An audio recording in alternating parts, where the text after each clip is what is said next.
મહેસાણાના વિસનગર તાલુકામાંથી ખાખી વર્દીને કલંકિત કરતી ઘટના સામે આવી છે।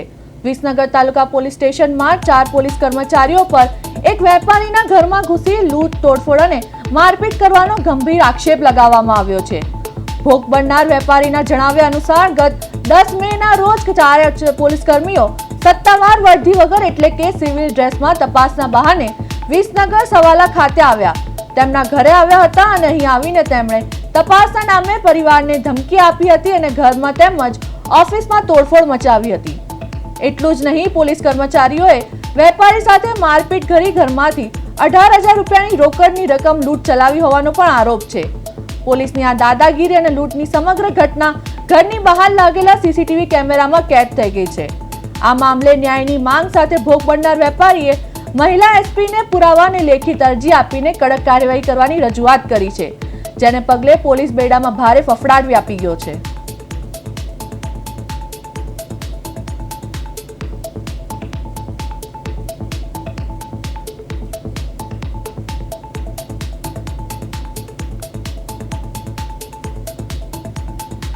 મહેસાણામાંથી વિસનગર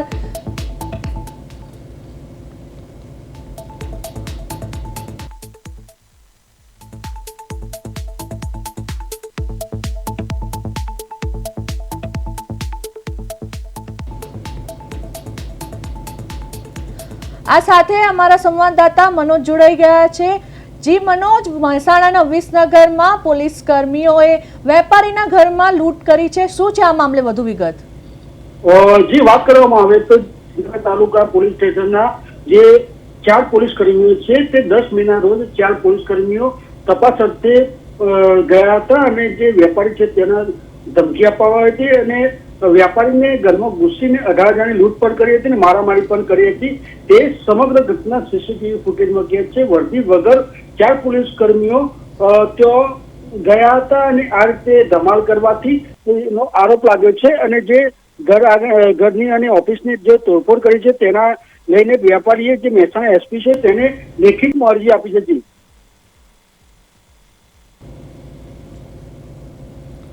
જી મનોજ, સમગ્ર માહિતી આપવા બદલ આપનો આભાર। તો મહેસાણાના વિસનગરમાં 4 પોલીસ કર્મચારીઓ પર આરોપ છે, તપાસના નામે તેઓ વેપારીના ઘરમાં લૂંટ ચલાવી હતી।